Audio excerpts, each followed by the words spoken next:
Wherever this finds you, I hope this finds you well. Ben64, the console curator, coming at you today with another video that I'm stoked about. I assume most of us are probably familiar with or have used eBay at this point. But one of the really cool things that has been opened up via the advent of the internet has been overseas eBay and shopping and things of that nature. And so one of the services that does that is called Sendico. And what it allows you to do is it allows you to bid on Japanese auction sites from the US. They send and accumulate everything at a warehouse for you, and they'll let that accumulate and roll over until you want it to be sent to you as a parcel, and then they send it all to you as one packaged box. It's a pretty fantastic service if you're into collecting or going to get a big bulk of items. And so I have watched a bunch of other YouTubers talk about it and look into it, and I'd always wondered if it was something that was feasible for mere mortals, if it was kind of collector-based or what. So today's video is going to be part one of a two-parter, because my Sendico boxes have finally gotten here. I've forgotten about most of what's in those packages, but we're going to get to find out together. So today, in part one, we'll be unboxing the first of those boxes. I hope you'll stick around and see what I got.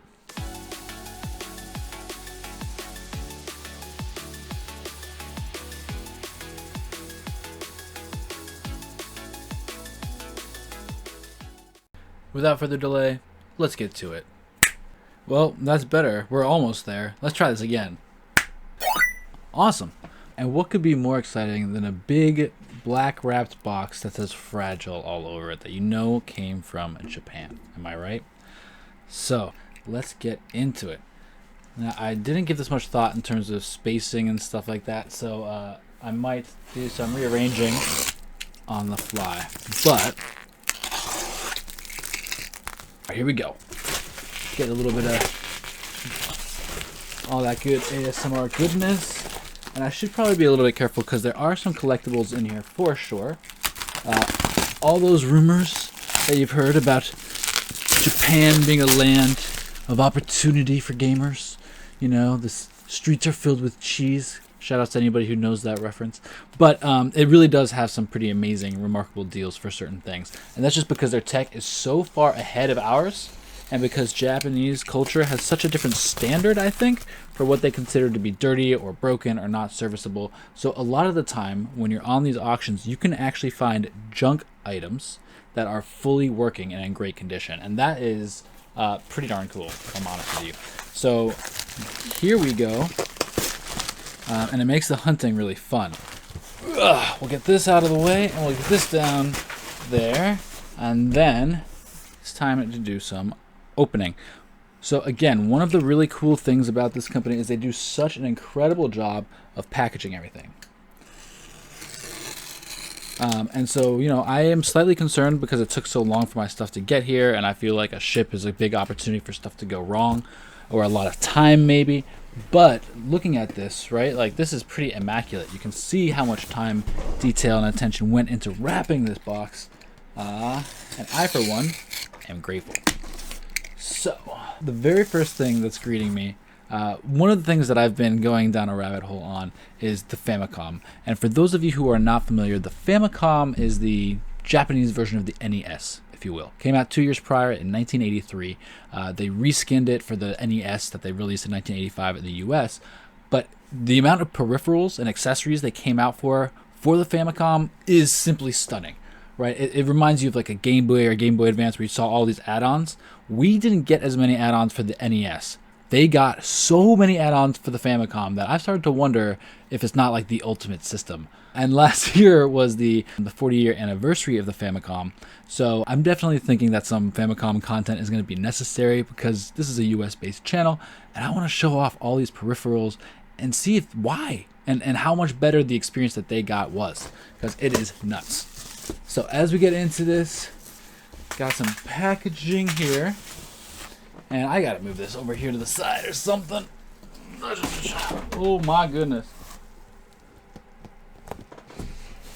That was a mistake.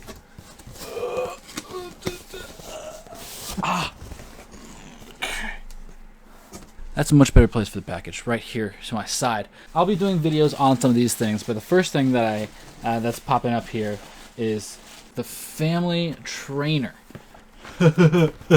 I got this for like cents. like literal sense. And this is the family trainer, which to me looked like a combination of Twister and kind of DDR and exercise. So it's like your first like DDR kind of almost like reality type of software. I mean, look at this. Look how much fun these Japanese children are having.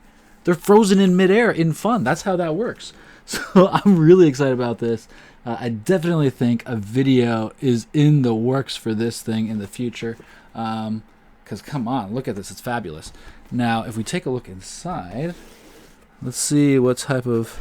That just slides in. And here we go, both of the games.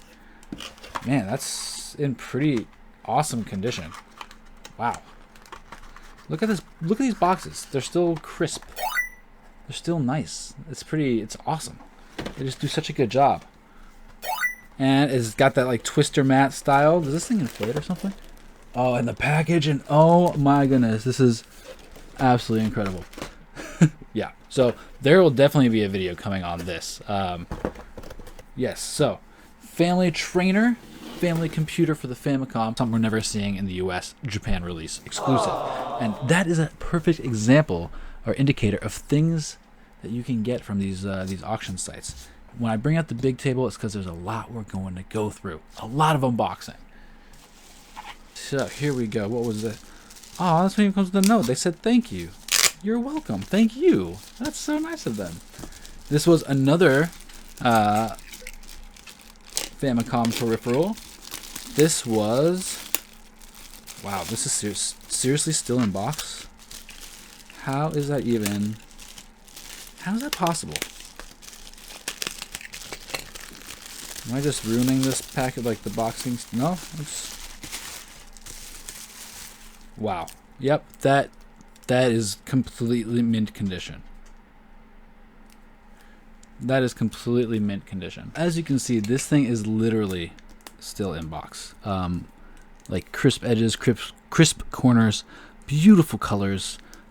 It's just incredible. This is officially licensed by Nintendo, and this is actually a one-handed controller that was made for the Famicom. So I'm super excited for that. If you guys haven't figured this out yet, I have a bit of a thing for controllers. I like the idea that we have so many different ways to play things. And I love the idea of having people over and making sure they can play in a variety of ways that they can't even fathom. So let's see what we got here. And I did actually end up trying to get some stuff for the Analog Pocket as well. Really mainly games, right? I was trying to, you know, I am a Nintendo kid. I have quite a Nintendo collection, but I don't have much like Game Gear or TurboGrafx or any of that type of stuff. And so, or Neo Geo. So those games are the ones that I was interested in for my Analog Pocket. Now that Analog Pocket is making all those adapters. Ooh, guys, this is a Neo Geo Pocket Color. Awesome. One of the systems that I've really wanted for quite a long time. Another of the handhelds, if you will. This didn't see much success in the US. I believe it was a Japan only, Japanese exclusive, but check that out. Still in box. So we'll be doing an exclusive video on that at some point. Let me know in the comments if you're interested in that. I hope you are, because I'm interested in it, that's for sure. Legend has it this has the best D-pad in the world. That's right. So yeah, pretty darn awesome. Super stoked to have one of those. Welcome to the collection, buddy. All right, what is... All right, so this is a Game Boy Pocket, and this is a Game Boy Pocket that was a Japanese exclusive, never released in the US. That's what Japanese exclusive means, obviously. How cool is that? So this was obviously made to look like the DMG-01, and this was a Japan exclusive. It's just so darn cool. So darn cool. And it's in pretty darn good condition. Oh man, it's so cool. Let's see. Any corrosion or anything? No. Super clean, no corrosion. Oh, I've wanted one of these for a very long time. What a beautiful thing to add to the collection. See? Yeah, absolutely fantastic. Absolutely fantastic. Alright. And I'm going to keep everything kind of, like, try to keep it wrapped-ish. simply because, you know, I gotta keep things organized. Alright, we are getting to the last couple of things in this box, but they are some really, really exciting things, and things that I am looking forward to doing videos about in the future. So, here we go. This never, I don't think this ever released in the US. It does not play by US toy laws at this point. It does not have an orange tip, and that should be a big giveaway. I was stunned when I found one of these. And that's right, this is the Hyper Shot. This was produced by Bandai, and it actually has its own game. I have a thing for light guns. I think they're really, really cool. It's an older technology that's disappearing because of like HDMIs and all that type of stuff. And that some people are trying to bring back, and props and kudos to you. But yeah, how cool is this? So think your NZAP, think your zapper guns, you know, think even the Nintendo had a really early, I'll see if I can find an image of it and put it on the screen here. It's not available in the US. That is really difficult to get, and it's actually kind of ironic if you think about it, right? Because if these were real weapons, right, the cowboy gun and, you know, the Uzi or MP5 or whatever this is here, this would be considered a gun for sure, and the cowboy gun would not be. Anything pre-1898 is not considered a firearm in the United States. Scary and true. Anyway, fun facts. Yep. So, really cool piece here. I am super torn because the one part of me wants to play this more than you can possibly imagine and wants to hold this. And the other part of me sees that this is in this condition and is like, whoo, maybe I know touchy. So let me know what you think I should do. I think, you know, maybe what I'll do is make it so it's like one of those things that I'm never going to actually attain, or I don't think I'm going to attain, or if I get to, you know, 1,000 subscribers or something like that, I do a video on this and I unbox it and use it. So let me know. Maybe that's how we go. But pretty darn cool. All right, I think we're getting to the last of what's in this box. I'm pretty excited about it. I hope you are too, because this is something that I'm familiar with from the one, the only, the Smash Bros. That's right, for those of us who've played Smash Bros. Or growing up playing Smash Bros. Since the OG era, we may be familiar with the Super Scope. That is right, folks. I have gotten a Super Scope. Now this, I believe they said, is not working. I'm curious to see what could have been wrong with it and if it is actually not working or junk. But, you know, just take a little peek here. Peek under the hood, so to speak.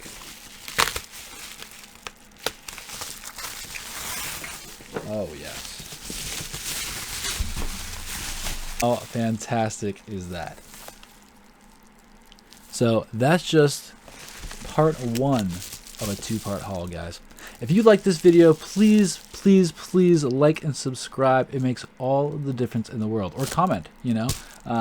I never realized. I just thought it was a plug that people do, but it really does make a difference. And it makes me feel like I'm not making these into the ether. So feel free to like and subscribe. If this is the type of video that you are into, part 2 is coming up. It's around the corner. So click the link and I will see you there. This is Ben64, the console curator, saying, remember guys, the past is present and the future. It's what you make it.